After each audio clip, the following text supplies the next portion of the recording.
Alright guys, welcome back to another vlog. This is just a random vlog. अलिकति म घरमा editing गर्दै थिएँ काम डकुमेन्ट्रीको कामले गाजा भइरहेको थियो।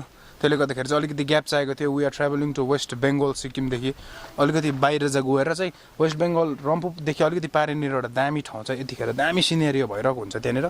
सो त्यहाँनिर जाने अनि गएर दामी सर्ट्सहरु खिचेर फर्किनु भनेको। आज पनि प्रतिबिम्ब छ PR 46 जस्ती केटाहरु चाहिँ वेस्ट टुर गइकिन आयो अनि म त जानु पाइनँ। केटाहरुले जोस दामी इन्जोय गरेछ वेस्ट राइडमा। र त्यसले गर्दाखेरि ल प्रतिबिम्ब त्यो ग्याङस्टर सेड्स लाएर बोल्दैन अलिकति भन्नुस् न ग्याङस्टर सेड ल वेलकम ब्याक अगेन। हेलो आजको आइडिया भन्दैन। आजको आइडिया चाहिँ आजको आइडिया नि कि हामीले गोजीमा कति रुपियाँ गएछ भन्दैन। आज चाहिँ हाम्रोमा 100 रुपियाँ छ हैन गोजीमा। अन्त तेल हाल्नु चाहिँ 300 रुपियाँ छुटाएर गएछौ। अब 100 रुपियाँमा अब के खान्छ त्यही खान्छ। सही हो। यस्तो हे प्रभु पैसा जुटाइदियो भने जस्तो भइरहेछ आज। अहिले यो सिन चाहिँ त्यस्तो छ। लज्जो इन्जोय द भ्लग गाइज। हामी जति सक्दो त्यहाँनिर गएर चाहिँ दामी खिच्ने हो। सामान चाहिँ सानो महँगो छ नि। अनि अब यसो हेर्यो भने चाहिँ हामीले अब लाखपति भनेर सोच्छ। सो हामी छैनौँ, गरिब दुखी मान्छे हो हामी। त्यस्तै छ जिन्दगी। ल इन्जोय द भ्लग गाइज। अब चाहिँ वी आर मुभिङ। यो ड्युक 200 चाहिँ साह्रै हामीले हेर्न कसरी छ। ल सही छ। अब चाहिँ we are moving towards West Bengal. अलिकति खास हामी खासै भनौँ भन्दा हामी बेसी भन्यो नि एक कप चिया मात्रै खानु अब वेस्ट बेंगल गएको होइन खासै चाहिँ। ल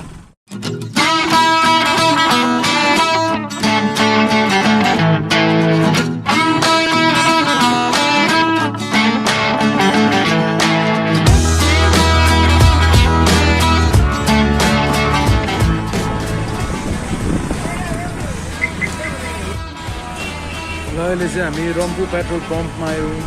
पेट्रोल कति छ? 102 रुपियाँ।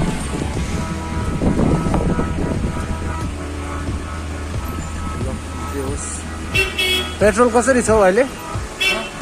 पेट्रोल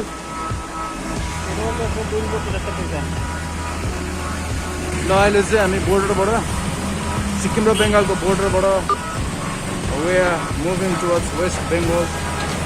रिस्ट्रिक्सन हेलो हेलो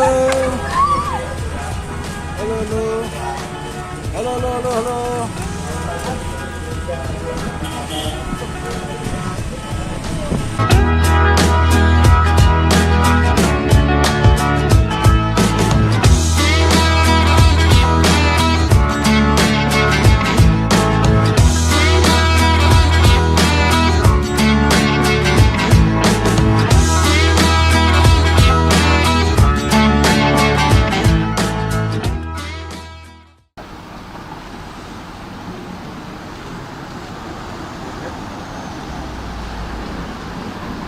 ल अहिले चाहिँ हामी यहाँ 12 माइल आइपुग्यौँ। अनि 12 माइल चाहिँ अलिकति नामताङदेखि 30 मिनट्स अलिकति तल हो। अनि यहाँनिर चाहिँ हामी मटका चिया पाउँछ नि त। अहिले अलिकति ट्रेन्डमा चाहिँ मटका चिया छ। त्यो मटकामा चिया हालेर खाने। सिलगढीमा जाँदा यस्तो डराउँदै त्यो चिया खान्छु कि। अनि यहाँनिर चाहिँ जाँदा रोकेर खासै हाम्रो यो पुल देख्दै गरेको पुलको उतापट्टि हो सुट गर्नुपर्ने ठाउँ। आज मेरो दामी खालके सर्ट्सहरु खिच्नु घुम्न आएको ठाउँ चाहिँ त्यहाँनिर हो। अनि यहाँ चाहिँ मटका चिया पाउँदाखेरि चाहिँ तैँले खाएको दामी टेस्ट हुन्छ। यहाँनिर होल्ड गरेर चिया सिया खाएर चाहिँ जाने। अब त उति त तर हामी अलिकति ढिलो भएछ है। अस्तिको टाइममा आएको भए ठिकै हुन्थ्यो। हौडै गरिस् नि त।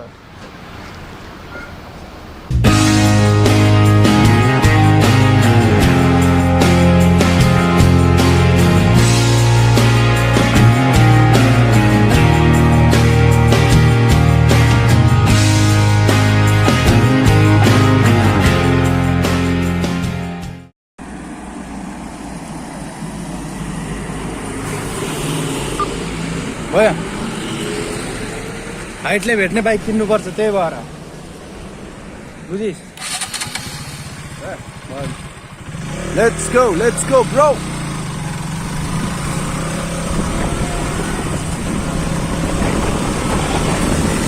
खासै उन्नति हो है अब होइन। सेन्टरमा पो चिया खाएर है। बिचमा पो चिया खाएर है। बिचमा नि धोबीका पुत्ता घरका न घाटका भने जस्तै अब यहाँ पनि खानै पर्ने हो। खानु मन छैन भने पनि खानु पर्ने हो यो फिल गर्न आएको नि त म चाहिँ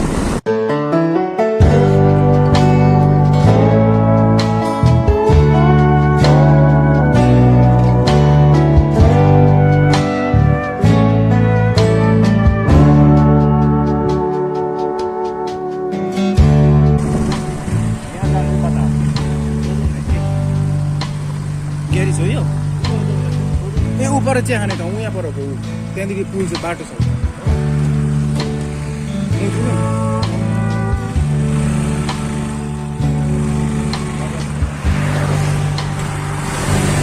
हाइवेमा चाहिँ यही डर हुन्छ नि यहाँनिर चाहिँ बाटो चाहिँ कहाँ हुन्छ नि उतापट्टिबाट ल्याऊ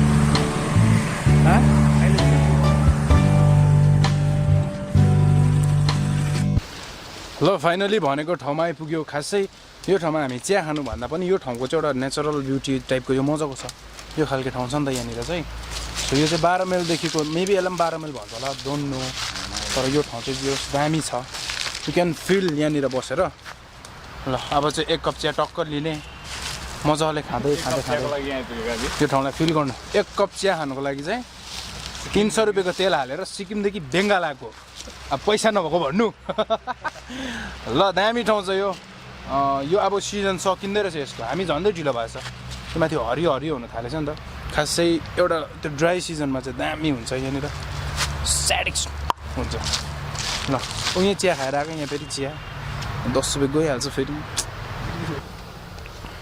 अलराइट जेसुकै भन दिस इज बेङ्गाल चिया अनि मेरो अनेस्ट ओपिनियन भनौँ भने चाहिँ सिक्किमको चिया भन्दा चाहिँ बेङ्गालको चिया चाहिँ दामी मिठो हुन्छ डोन्ट नो कसरी तर दामी चाहिँ दामी हुन्छ एक कप चिया खानु बेङ्गाल आएर यतिको मिठो चिया पाएन भने त कम्प्लेन हानिदिँदा हुन्छ नि ल जे होस् दामी भइरहेछ यहाँनिर टाइम अब चाहिँ एक दुईवटा फोटो खिच्ने किनभने यस्तो सिजन अब 1 वर्ष पर्खिनुपर्छ हो खिचेर यसो मेमोरिज बनाएर राखिराख्यो भने चाहिँ दामी हुन्छ डकुमेन्ट्रीको त्यो एडिटिङ गर्दाखेरि यस्तो दिमाग खाइरहेको थियो यस्तो फ्री टाइम चाहिरहेको थियो अनि यो फ्री टाइम पाउँदाखेरि चाहिँ ल चल्दिउँ न भनेर आएको र म चाहिँ हाम्रो दिन कस्तो लागिरहेको छ आज लु मजा चाहिँ आइरहेको छैन मजा चाहिँ आइरहेको तर गरम चाहिँ ओभर भइदिरहेको छ टी सर्टमा छुटेर तर जियो सिनाहरूले वेस्टको राइड चाहिँ दामी घाने नि त होइन कस्तो आयो मजा 1 महिना जस्तो बाद गएको भए झन् दामी भेटाउँथ्यो 15 दिन नगयो भने चाहिँ अलिक राम्रो हुन्छ यिनीहरू चाहिँ अलिकति छिटो गयो अनि हाम्रो चाहिँ प्लान छ जाने एक महिना जस्तो बाद चाहिँ जब दामी सिजन हुन्छ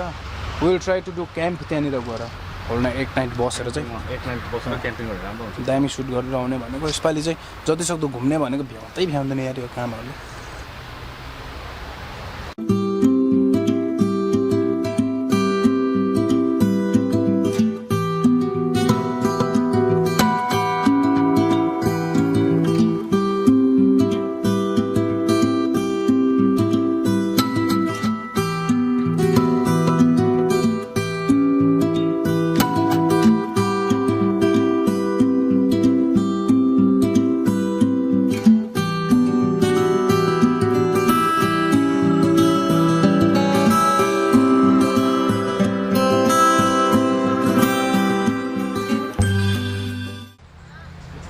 ल एउटा फोटो खिच्नु छ प्रदीप आइज न हो त अन्त अघि भन्नुपर्छ नि ल हेलो म प्रतीक्षा छेत्री म चाहिँ अनुशिका प्रधान अनि हामी चाहिँ यता पिङ खेल्न आएको थियो अनि हामी दादालाई भेटायो हाम्रो फोटोहरू सुट पनि गर्यो अनि यो बहिनीहरूले चाहिँ भाइले रुवायो हैन अनि दादाको च्यानललाई तपाईँहरू सबैजनाले सब्स्क्राइब गरिदिनु होला अनि अहिले भने म मेरो नीलकुमार छेत्री लेखेको यो इन्स्टा अकाउन्टमा तपाईँलाई म नाम उयो गर्ने छु ल के छ बहिनीहरूको रिल्स छ लु भनिदिइहाल लु के छ नाम मेरो नाम चाहिँ प्रतीक्षा छेत्री छ मेरो नाम चाहिँ अनुशिका प्रधान मेरो सन्ध्या इन्स्टामा के छ इन्स्टामा नाम मेरो अक्टोबर क्वीन छ हैन मेरो चाहिँ नि लु मलाई फलो गर त म फलो ब्याक गरिदिइहाल्छु ल तपाईको नाम के छ स्माइल राइट 09 थ्यांक यू ल ओ ब्रो लाग्दियो फोन आयो हैन के ओ यो आगो यता आउँदैछ ओ मम्मी